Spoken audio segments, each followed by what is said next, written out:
একদিকে যখন সিজো কমপ্লেক্সে টালা থানার এসআইকে ডেকে পাঠানো হয়, অন্যদিকে টালা থানায় এবার তালা ঝোলানোর হুঁশিয়ারি দিলেন সুকান্ত মজুমদার।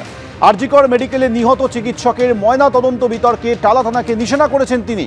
সন্ধ্যে ৬টার পর ময়না তদন্ত করা যায় না, তা সত্ত্বেও ওসি তাড়াতাড়ি ময়না তদন্তের সুপারিশ করেছিলেন। দিনে দুবার ব্যবহার করো স্টপেজ ক্রিম আর নিজেকে রাখো evergreen Keya Seth aromatherapy stop age cream, আর খুঁজে পাও নতুন আমিকে। রক্ষকই ভক্ষক, পুলিশই তথ্য প্রমাণ লোপাটের চেষ্টা করেছে, অভিযোগ সুকান্ত মজুমদারের।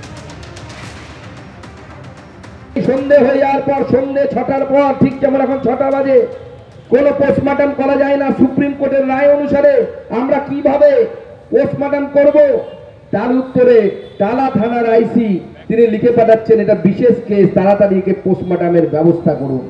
পুলিশের উপর কত চাপ থাকলে পুলিশ কতটা নির্লজ্জ বেহায়া পুলিশ হলে এই কাজ করতে পারে। তাই আমি উত্তর কলকাতার আমার বিজেপির কর্মীদেরকে বলেছি যে রক্ষকই যখন ভক্ষকের ভূমিকা পালন করে, পুলিশ যে পুলিশের উচিত অপরাধীদেরকে শাস্তি দেয়া, সে যখন শাস্তি দিতে না পারে, তথ্য প্রমাণ লোপাট করে, সেই থানা দেখে লাভ নেই। তাই টালা থানায় তালা লাগানো অভিযান করুন, ওই থানাতে তালা লাগিয়ে রাখতে হবে, ওই থানার কোনো কাজ যেন না হয়। মালদার খবরের দিকে নজর রাখবো। নিরাপত্তার আশ্বাসী সার ফের হুমকির শিকার হলেন কর্তব্যরত নার্স।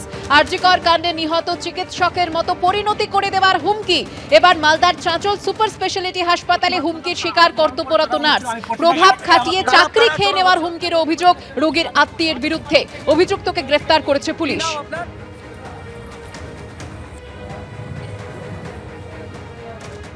থ্রেট দিচ্ছে লিটারালি যে আমি 2 মিনিটে তোমার চাকরি খেয়ে নেবো, 10 মিনিটে তোমার চেয়ার সরিয়ে নেবো, এই সমস্ত। তো সেই সময় আমি শান্ত করার চেষ্টা করি, যেহেতু আমি ইভিনিং সিস্টার ইনচার্জ ছিলাম।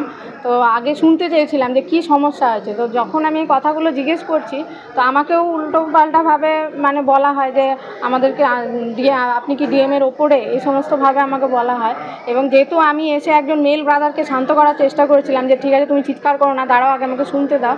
তো সেই সময় এই কথাটাও আর কি থ্রো করেন ওনারা যে নিজে পারলি না, মানে আমার স্টাফকে বলে আর কি যে নিজে পারলি না বলে চুড়িদার পরা মহিলাকে ডেকে আনতে হলো, তাহলে তুই নিজেও চুড়িদার পরে বসে থাক।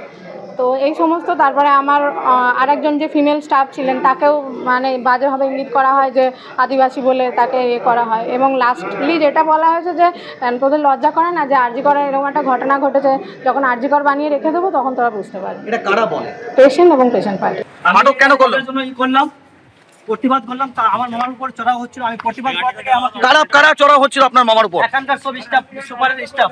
আচ্ছা, সিস্টার অবশ্যই আপনি নাকি নার্সকে হুমকি দিয়েছেন আপনার পেশেন্ট পার্টি? হতে পারে না, আরজিকরের ঘটনা ঘটে যাবে এই ধরনের হুমকি দেওয়া হয়েছে। এটা তাহলে পুলিশ কেন আপনাকে তুললো? পুলিশ আপনাকে কেন আটক করলো? এটা বলতে পারছি না কেন আমাকে আটক করলো। আমি মামার থেকে উপর থেকে আমাকে